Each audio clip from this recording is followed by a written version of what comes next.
invité, c'est Emmanuel Grégoire. Bonjour. Bonjour. Merci beaucoup d'avoir accepté notre invitation. Député de Paris, porte-parole du groupe socialiste à l'Assemblée nationale et candidat à la mairie de Paris. On est ensemble pendant 20 minutes pour une interview en partenariat avec la presse régionale, représentée par Fabrice Vesser-Redon du groupe EBRA. Bonjour Fabrice. Bonjour Ariane, bonjour Emmanuel Grégoire. Bonjour. Emmanuel Grégoire, le PS a donc choisi pour la deuxième fois de ne pas voter la censure. Est-ce que vous êtes le supplétif des macronistes, comme le disent les Insoumis? Non, c'est pas du tout comme ça qu'il faut rentrer dans le débat. Le sujet, c'est à quoi on sert quand on est député, à quoi on sert quand on est un groupe de députés à l'Assemblée nationale et quelle est notre responsabilité. Notre responsabilité, ça a été posé, c'est deux choses. D'abord, essayer d'obtenir le plus de victoires concrètes pour les Français. Et deuxièmement, avoir un sens aigu de la responsabilité. Priver durablement notre pays de budget, c'est prendre le risque d'empêcher de fonctionner toute une série de choses au quotidien pour les Français, dans les domaines économiques, culturels, administratifs. Et donc, nous sommes tout à fait opposés à ce budget. Mais en même temps, vous ne l'avez pas voté d'ailleurs en commission mixte paritaire. Vous ne l'avez pas voté. Est-ce que c'est pas contradictoire de ne pas voter le budget mais de ne pas voter la censure? Non, parce que c'est pas du tout le même objet. D'un côté, c'est le fait de s'opposer à un budget. On s'y est opposé avec force tout au long du débat budgétaire d'abord. En commission mixte paritaire, nous avons d'ailleurs obtenu beaucoup de choses. Il y a un certain nombre de bonnes nouvelles pour les Français qui sont directement liées au travail, pour pas dire entre guillemets au harcèlement des socialistes sur le gouvernement. Je pense à la réindexation des pensions, je pense à l'augmentation des moyens de l'hôpital public, la fin entre guillemets de la diminution des postes dans l'éducation nationale, toute une série de mesures très concrètes. Et après arrive un moment de choix de responsabilité. Et là, ça a été un dilemme. Ça a été un dilemme. C'est pas un dilemme, mais ça a été un débat dans lequel il y a des arguments pour ou contre. Et clairement, le sentiment de responsabilité compte énormément. Priver la France encore durablement de budget, c'est d'abord exposer les plus fragiles à des sanctions immédiates en matière de tension sur l'emploi, en matière de tension sur les investissements, en matière de report de consommation, en matière évidemment de séries d'aides, notamment au monde agricole. Eh bien, on peut être responsable et laisser techniquement, je vais dire, le budget être adopté et continuer la bataille sans relâche qui recommencera dès demain matin. Ils ont été animés, les débats au sein du Parti socialiste. Comment ça s'est passé? Est-ce que ça a été plus simple qu'au moment de la censure après le discours politique? Oui, mais d'abord, ce que je veux dire, c'est que ce qui est sain, c'est qu'il y a un espace de débat dans lequel on peut tous librement exprimer nos avis. On en fait la synthèse dans un double cadre, qui est celui du Bureau national du Parti socialiste, dont notre légitimité procède, et puis ensuite en groupe socialiste. Alors comment ça s'est passé dans les deux cas? D'abord, c'est confidentiel. C'est le principe de la délibération dans ces instances-là. On doit pouvoir s'y exprimer en toute liberté avec la garantie que ça ne se retrouvera pas en place publique. Et ensuite, on s'applique une discipline collective au nom de l'arbitrage. Mais il y avait des divisions marquées? Ou ça allait plus dans le même sens que il y la avait fois précédente? des arguments pour et contre. Et je dois dire qu'à titre personnel, j'étais moi-même traversé par des injonctions contraires, avec l'envie de sanctionner ce gouvernement parce que c'est un budget régressif, c'est un budget de droite, et donc il ne peut évidemment pas nous convenir, et donc l'envie de s'y opposer à toute force, et en même temps, le sentiment que l'urgence, c'est l'adoption d'un budget pour pas bloquer le pays. Et je le dis, le combat recommencera demain matin avec l'hypothèse qui a été évoquée de dépôt d'une motion de censure qui serait disjointe de la question du budget. On va y revenir sur votre motion de censure, mais est-ce que cette décision, elle fracture le parti? On a vu qu'il y avait une boucle WhatsApp qui s'appelle l'amicale de la censure. Est-ce que du coup, ça a vocation à fracturer le PS? Si on mesurait la qualité d'un groupe au nombre de boucles WhatsApp qui servent à l'animer, nous sommes tous en politique recordman en la matière. C'est bien qu'il y ait du débat, et on verra, mais vous verrez que la discipline que s'imposent les socialistes, elle est très puissante. Je pense que c'est une condition de l'efficacité. Qu'aucun des députés socialistes ne votera la censure demain? D'abord, c'est un principe constitutionnel, il n'y a pas de vote obligatoire, donc chacun est libre et fait son choix en conscience. Mais je crois que vraiment, tout le monde est empreint de l'idée, qu'on est plus fort quand on est solidaire, et deuxièmement, qu'on est dans un moment de responsabilité particulier. Il y en aura plus ou moins que les 8 de la dernière fois? On verra, c'est demain, ça arrive vite. Donc c'est pas sûr que tout le monde suive la consigne du parti? Mon sentiment, c'est que c'est plutôt ce qui va se produire. Voilà. Un budget austéritaire et nocif pour le pays, c'est ce qu'a dit hier Éric Coquerel. Qu'est-ce que vous en dites? Je suis totalement d'accord avec ça. Pour plusieurs raisons. D'abord, la frustration de mois de travail à l'Assemblée nationale et aussi au Sénat, mais de mois de travail qui ont été balayés par les deux 49.3, que ce soit celui de Michel Barnier ou celui du gouvernement, Deuxième chose, l'introduction par le gouvernement d'amendements gouvernementaux dans la dernière ligne droite de l'examen du projet de loi de finances au Sénat, qui impose des économies énormes, notamment dans les sujets dont je suis spécialiste, la culture, l'enseignement supérieur. C'est un budget de régression et vraiment, je veux insister sur le fait que si la gauche avait été en responsabilité, elle n'aurait pas adopté. La gauche, elle ne s'affranchit pas de la contrainte budgétaire au sens où c'est un exercice difficile qui s'impose à tous, y compris elle-même quand elle est en responsabilité, mais clairement, nous n'aurions pas fait les mêmes choix. Juste pour éclaircir les choses, vous ne voterez pas la censure sur le budget de l'État, on a compris, vous ne voterez pas non plus celle sur le budget de la Sécurité sociale. Non, bien sûr. Vous l'avez dit, vous allez déposer la vote derrière, vous allez la déposer quand déjà ? On va en rediscuter ce matin en réunion de groupe, mais ce sera fait dans les jours qui suivront, oui. Et alors, votre motion de censure, elle portera sur quoi ? Elle porte sur plusieurs choses. Elle portera sur le principe, d'ailleurs, qui ont été posés par nos présidents de groupe, Boris Vallaud et Patrick Kanner, et par Olivier Faure, sur l'opposition au budget et à la politique menée par ce gouvernement. Mais il faut bien comprendre la subtilité. C'est que Parce que là, c'est pas très clair. Mais si, vous votez pas la censure sur le budget, mais vous déposez votre censure sur l'opposition au budget. C'est très clair et vous budget. le savez parfaitement que c'est très clair. Dans une circonstance, nous faisons tomber le budget de la nation. Il n'y a pas de budget de la nation, ça peut être potentiellement une catastrophe avec des effets boule de neige dont personne ne mesure les conséquences. Ça, vous l'avez compris parfaitement, je pense. Et donc les Français aussi peuvent le comprendre parfaitement. Nous ne voulons pas bloquer techniquement l'adoption d'un budget dont les effets seraient potentiellement catastrophiques en matière de crise de taux d'intérêt, en matière de blocage de l'économie. Ce n'est pas possible, ce n'est pas donc c'est le moins responsable pire. de le viser. Donc c'est le moins pire. Exactement. C'est une mesure d'urgence qui consiste à dire on ne peut pas faire fonctionner ce pays sans budget. Et deuxièmement, ce sont les plus fragiles qui seraient les premiers à en souffrir. En revanche, nous voulons assumer notre opposition totale à la politique qui est menée, auquel s'ajoute un sujet non budgétaire, mais qui a beaucoup occupé l'espace médiatique ces derniers jours, c'est les clins d'œil permanents de ce gouvernement à l'extrême droite, sur le sujet de l'immigration, sur le sujet de la circulaire du ministre de l'Intérieur. Nous sommes en opposition au gouvernement et nous allons le matérialiser et le documenter, le détailler, à travers le dépôt de cette motion de censure. Donc ça va au-delà du simple mot de submersion migratoire. Ah, bien sûr, mais bien sûr. Pour l'exemple vous avez entendu Lionel Jospin, il dit on ne censure pas pour un mot. Mais d'abord, chacun est libre de s'exprimer. J'ai un respect infini pour Lionel Jospin. Je me suis engagé en politique pour lui, pour m'engager à ses côtés. Mais nous, notre devoir aussi, c'est de mener la bataille culturelle, la bataille idéologique sur la question de l'immigration et de ne rien laisser passer qui laisse à penser que cibler l'étranger comme une des causes d'explication du malheur des Français serait pertinent. C'est faux. C'est une instrumentalisation du débat public et donc nous le dénoncerons aussi à l'occasion du dépôt de la motion de censure. Sauf qu'en déposant une motion de censure là-dessus, sur la politique migratoire, sur le thème de submersion, vous la rendez difficilement votable par le Rassemblement national. Est-ce que du coup vous voulez vraiment pas que ce gouvernement tombe ? Non, mais c'est pas le même sujet. Enfin, encore une fois, on a eu l'occasion de l'exprimer quand on a déposé la dernière fois la motion de censure, puisque c'est le groupe socialiste qui l'avait fait, qui a conduit à la chute du gouvernement Barnier. C'est les socialistes qui l'avaient déposé, et dedans, nous n'étions pas tendres avec le Rassemblement national. On condamnait. Donc là, vous les appelez à voter votre motion de censure qui condamne la submersion migratoire ? Non, j'appelle rien du tout, moi. Simplement, je rappelle les Si circonstances. elle vote pas ? Mais madame, excusez-moi, écoutez-moi. La dernière fois, nous avons déposé une motion de censure dans laquelle nous critiquions ouvertement le Rassemblement national. Ça n'a pas empêché le Rassemblement national de la voter. Donc chaque groupe fait comme il souhaite. Et ce qu'on veut dire, c'est qu'il faut poser les choses politiquement, les justifier, les argumenter, et après chacun fait comme il souhaite. C'est pas un horizon absolu de vous vouloir faire chuter, c'est pas un jeu. Mais est-ce que vous souhaitez quand même que le gouvernement tombe ? Deux choses. S'il tombe, il tombera, et c'est pas insurmontable. Dès lors qu'on a le budget, eh bien, c'est pas du tout le même choc pour le pays. Et deuxièmement, même s'il ne chute pas, c'est l'occasion de mener une bataille politique et idéologique à l'Assemblée nationale. Donc des fois ça passe, des fois ça passe pas. Je rappelle que dans l'histoire de la Ve République, l'immense majorité des motions de censure ne sont pas passées, puisqu'il n'y en a que 2 dans la période récente qui le sont passées. Et ça faisait des dizaines d'années qu'un gouvernement n'était pas tombé sur une motion de censure. Mais ce qu'il faut, c'est être utile. Quelle est notre place ? Notre place, c'est d'essayer d'obtenir des gains pour les Françaises et les Français. Et quand nous le jugeons nécessaire, et aussi souvent que nécessaire, déposer des motions de censure, qui n'est pas une arme à la légère. Il ne faut pas banaliser Vos électeurs, ils vous en ont voulu de la précédente censure ? Non, moi j'ai pas reçu. Vous n'avez aucun retour d'électeurs ? Moi, à titre personnel, sur ma circonscription, la réponse est non. La réponse est non.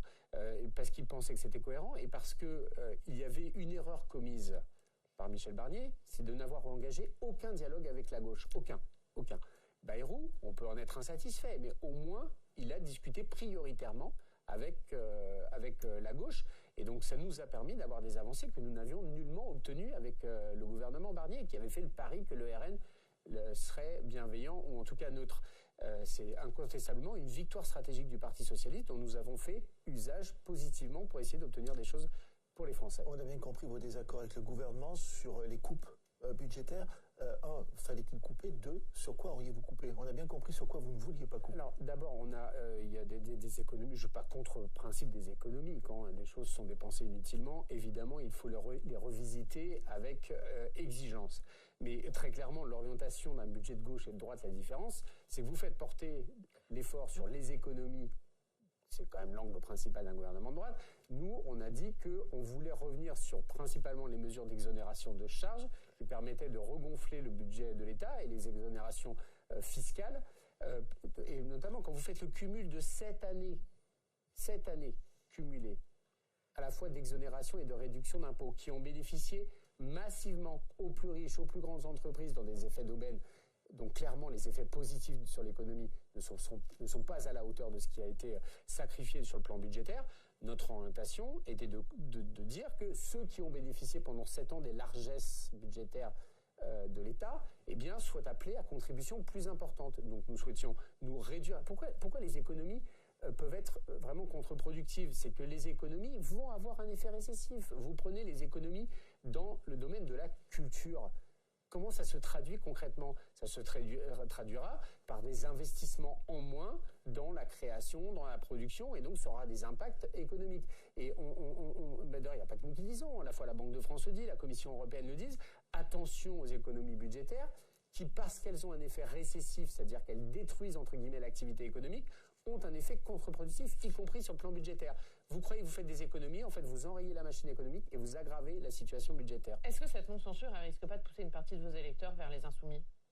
Je ne le crois pas, parce que je pense que nos électeurs, ceux qui se reconnaissent dans l'identité socialiste, savent que notre culture est une culture de gouvernement. Nous voulons, dans l'opposition, faire aussi la démonstration qu'on a la capacité à se projeter dans l'exercice du pouvoir. C'est un exercice qui est plus exigeant que l'opposition vociférante où vous vous opposez à tout le temps, mais c'est un gage de crédibilité.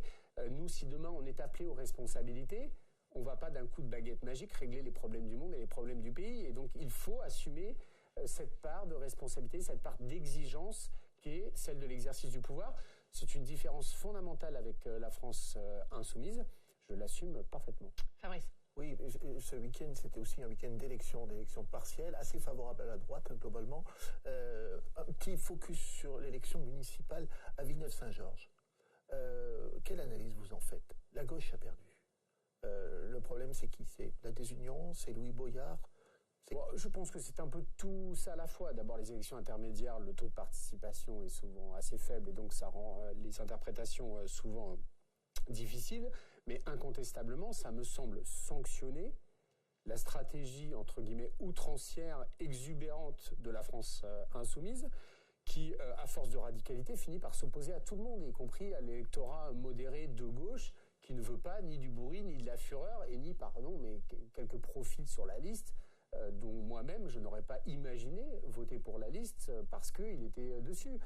Et donc, vous seriez abstenu dimanche? Vous ne seriez pas allé voter, vous, si vous étiez électeur à Villeneuve-Saint-Georges? Non, je n'aurais pas voté pour la liste de Louis Boyard, compte tenu de son comportement et de la façon dont il traite le reste de la gauche. Donc c'est pas votre gauche, en fait? Non, mais d'abord, la gauche, elle est diverse, c'est historique, et c'est sa plus grande richesse. Simplement, quand une partie de la gauche s'enferme, entre guillemets, dans une posture d'opposition systématique, de procès en traîtrise, etc., en permanence, d'abord, ça l'isole du reste de la gauche, et deuxièmement, ça condamne la gauche à être la minorité. Mais quelle conclusion vous en tirez pour la suite? Est-ce que vous dites, pour les municipales en 2026, il faut que le PS y aille sans les insoumis? Alors ça, moi je l'ai déjà dit, donc je le redis aisément. Et pareil, s'il y a des législatives, on va parler de Paris juste, mais pareil, s'il y a des législatives je vais revenir sur les législatives après, parce que c'est pas le même contexte et c'est pas la même élection. D'abord, sur les élections municipales à Paris, moi j'ai toujours dit que je ne souhaitais pas travailler avec la France insoumise à Paris, et d'ailleurs ils ne le souhaitent pas non plus, donc c'est au moins aisé, on est très clair là-dessus. Ailleurs, ça dépend en fait du contexte. Je rappelle que le ciment du nouveau Front populaire, c'est pas simplement l'union de la gauche pour gagner les élections, c'est aussi répondre à une menace pesante qui était celle de l'hypothèse de la victoire du Rassemblement national. et que dans ces circonstances particulières, qu'est le risque de l'élection du Rassemblement national, ma position personnelle, c'est que toutes les forces républicaines doivent se rassembler, y compris, ça m'est arrivé, moi, à titre personnel, de voter plusieurs fois pour la droite, pour lutter contre le risque d'extrême droite. Et donc, d'une certaine manière, c'est quelque chose que j'ai rappelé aussi aux responsables politiques de droite, qui parfois ont le front républicain un peu honteux, que nous, on a été amenés plusieurs fois, les électeurs de gauche, au cours des 30 dernières années, à voter pour la droite pour protéger notre pays contre le risque. Vous réactivez le nouveau Front populaire. Je pense que la logique sera effectivement, face à la menace du Rassemblement national, de maintenir l'union de la gauche et je l'espère, de maintenir aussi le Front républicain, les deux, parce que c'est les deux mécanismes qui ont permis de protéger notre pays. Mais encore une fois, ça dépend des contextes et ça dépend des élections. Aux élections locales, quand il y a un risque de Rassemblement national dans une ville, c'est pas à moi de le dire, mais évidemment aux forces politiques locales de s'organiser en conséquence. Et en revanche, à Paris, il n'y a pas de menace de l'extrême droite. Et donc, nous pouvons assumer une confrontation exigeante vis-à-vis de la droite et vis-à-vis de la France. Ce que vous nous dites, c'est que la victoire de la gauche est possible à Paris, y compris dans la désunion. Oui, enfin, d'ailleurs, c'est pas nouveau. C'était le cas en 2014, c'était le cas en 2020. Le sujet n'est pas seulement de savoir dans quelles conditions on peut gagner, c'est dans quelles conditions on peut présenter un programme qui est cohérent, avec lequel on est à l'aise. On ne fait pas de la politique uniquement pour gagner, on fait de la politique pour défendre ce à quoi on croit. Et en l'occurrence, sur le plan municipal, il me semble très clairement que je n'ai pas envie, et nous n'avons pas envie, ce n'est pas un jeu personnel qui n'aurait pas d'intérêt, nous n'avons pas envie de travailler avec la France Insoumise à Paris. C'est très clair pour la France Insoumise, mais il y a beaucoup de candidatures à gauche. Il y en a au Parti Socialiste, oui. Il y en a chez les communistes, il y en a chez les écologistes. Est-ce que vous maintiendrez la vôtre jusqu'au bout au risque de la division ? La réponse est non, j'ai déjà dit aussi. Moi, je maintiendrai parce que je pense que je vais gagner. Mais moi, je m'inscris dans un processus, il y a plein de candidats, mais il y a plein de processus de décantation intermédiaire. Les Verts vont faire une primaire entre eux, les socialistes font une primaire entre eux, et je me rendrai au verdict. Il aura lieu quand, ce vote des militants ? Alors, on attend la circulaire nationale d'ici quelques jours, mais je pense que le vote aura lieu début avril, oui. Début avril. Donc évidemment, vous respecterez le vote des urnes. Est-ce que c'est forcément un candidat socialiste qui doit mener la liste de la gauche ? Ou est-ce que vous pourriez vous ranger derrière Yannick Jadot s'il emporte D'abord, je ne sens l'urgence et l'intérêt de se ranger derrière personne. Aujourd'hui, on est encore dans une phase de décantation. Est-ce qu'on doit explorer tous ensemble des voies d'union de la gauche ?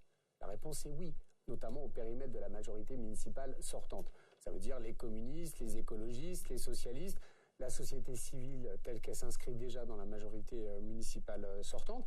On verra si on y arrive et on verra si on le souhaite. Mais est-ce qu'il y aura une candidature unique de la gauche ? Alors, LFI, on l'a compris, mais communistes, écologistes, PS au premier tour ? Ou est-ce que vous dites au premier tour chacun sa candidature et on se départage au deuxième ? Je ne sais pas. Quel est votre souhait, vous ?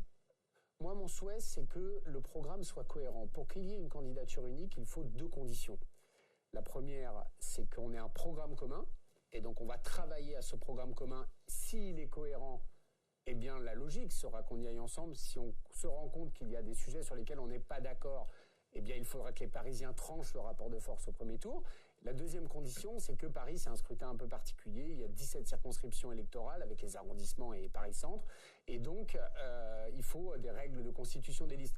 Mais moi, en tout cas, ce que je souhaite, c'est qu'on l'explore, cette hypothèse. Et puis, si on y arrive, tant mieux. Si on n'y arrive pas, c'est pas insurmontable. La preuve, la gauche a gagné en 2001, en 2008, en 2014 et en 2020, en étant séparés au premier tour, les écologistes, les socialistes et les communistes de l'autre côté. Et donc, il est très clair que moi, je souhaite avoir des discussions prioritaires et rapides avec les communistes, avec Place Publique, avec les forces qui participent, entre guillemets, au rassemblement de premier tour depuis 2001. Et avec les écologistes, on discutera et on verra. Justement, vous parliez de logique politique. Lyon, Strasbourg, Grenoble, aujourd'hui, sont sous pavillon écologiste. Il n'y aurait pas une logique à ce que Paris, la première ville de France, passe aussi sous pavillon écolo en 2026 ? De logique, non. Enfin, je ne crois pas. D'abord, on parle des marqueurs écologistes. Si on parle de programme, si on... Non, mais à Paris, quelle est la force politique qui porte l'écologie ? C'est les socialistes, de façon extrêmement puissante. Les écologistes sont très utiles dans la relation de travail que nous avons avec eux, et dans les campagnes, et au quotidien. Mais les socialistes parisiens sont empreints d'écologie politique, d'exigence environnementale. Nous en avons fait un des leviers les plus puissants de transformation de Paris. Anne Hidalgo, Bertrand Delanoë avant elle, mais Anne Hidalgo l'a porté de façon très puissante. Nous sommes des écologistes, les socialistes parisiens. Et donc je pense que nous arriverons à faire la démonstration que l'écologie de transformation, la bifurcation écologique de la ville, c'est nous qui la portons beaucoup plus efficacement que les écologistes s'ils choisissaient de partir seuls. Est-ce que vous appelez les macronistes de gauche à vous rejoindre? Clément Beaunier a dit qu'il allait s'investir, par exemple, dans cette campagne des municipales. Est-ce que vous pourriez faire un ticket avec lui? Écoutez, moi d'abord, j'ostracise personne et je veux bien discuter avec tout le monde. Mais pour reprendre le cas de Clément Beaune, il faut qu'il clarifie un certain nombre de choses. Si on veut travailler avec nous, il faut le dire puissamment, mais on ne peut pas à la fois être en soutien du gouvernement de Bayrou et en même temps aspirer à travailler avec nous. Donc moi, j'en ai pas parlé avec eux. J'avoue que ce qu'on appelait l'aile gauche de la Macronie a fondu comme neige au soleil depuis 2017. Je ne sais pas exactement ce qu'il en reste. Et il se trouve que, par exemple, quelqu'un qui était dans cette aile gauche de la Macronie, Aurélien Rousseau, pour des raisons de valeur, il a rompu. Il est aujourd'hui membre du groupe socialiste à l'Assemblée nationale. Et donc, je crois qu'il faut de la clarté et du courage en la matière. On n'a pas encore Clément Beaune? Non, je pense qu'il reste aujourd'hui dans un positionnement ambigu. Il n'a pas choisi de rompre avec son ancienne histoire au titre, c'est une condition nécessaire avant d'engager quoi que ce soit avec nous. Un mot sur la Macronie, justement, Fabrice? Et si Gabriel Attal se présentait, est-ce que ça changerait la donne pour vous? Est-ce que ça vous obligerait à changer de stratégie? Non, Gabriel Attal, il y a plein de personnalités, c'est pas à moi de choisir le candidat de la droite. La droite choisira un candidat et ils ont aujourd'hui une candidate qui est quand même bien installée, qui est Rachida Dati, qui sera, je le crois, mon adversaire en 2026. S'ils font un choix différent, ça les regarde, c'est pas à moi de m'immiscer là-dedans. Et la droite sera unie à Paris et donc ça nécessite quand même une dynamique de rassemblement et la capacité de la gauche à démontrer qu'elle a encore plein d'idées pour Paris, plein de nouvelles idées, plein de nouveaux projets à apporter et j'espère l'incarner. Un dernier mot, puisque François Bayrou a rencontré hier les deux députés macronistes justement qui veulent modifier le mode de scrutin à Paris, Lyon, Marseille pour rendre l'élection du maire plus directe. Est-ce qu'il n'est pas temps de mettre fin à cette anomalie? Alors d'abord, je ne qualifierais pas ça d'anomalie. C'est un débat intéressant, parce que moi, je ne suis pas du tout arc-bouté sur un mode de scrutin. Je considère qu'il n'est pas illégitime de se poser la question sur quelle est la meilleure façon. Mais je considère que ce n'est pas une anomalie, parce que la principale caractéristique du mode de scrutin Paris-Lyon-Marseille, c'est parce que ce sont de très grandes villes, de mettre en place un échelon intermédiaire de proximité que sont les arrondissements. Et je suis, comme je crois beaucoup de Parisiens, très attaché aux arrondissements. Deuxième chose qui me gêne dans la façon dont le débat s'engage, c'est que ça intervient extrêmement tardivement par rapport à la date prévisionnelle des prochaines municipales, moins d'un an avant. On a du mal à imaginer comment on peut organiser un débat sain. Moi, je vais faire une proposition à la maire de Paris. Elle a programmé une consultation des Parisiens le 23 mars prochain sur un sujet. Si le gouvernement confirmait, et notamment si le Premier ministre confirmait auprès de la maire de Paris, au-delà des rumeurs de presse que nous avons eues, l'intention de changer le mode de scrutin, il me paraîtrait inconcevable que les Parisiens et les Lyonnais et les Marseillais n'en soient pas saisis. Et donc je proposerai à la maire de Paris qu'à l'occasion du 23 mars, il soit aussi interrogé sur la question du mode de scrutin qu'il souhaite. Ce sera pour nous l'occasion de défendre notre vision de la proximité, notamment du rôle des arrondissements que je souhaite, moi, renforcer, et en même temps d'être à l'écoute des Parisiens sur ce qu'ils souhaitent eux. Merci beaucoup. Merci Emmanuel Grégoire d'avoir été avec nous. Merci Fabrice. À la semaine prochaine. À la semaine prochaine. On continue à parler de François Bayrou tout de suite dans le club.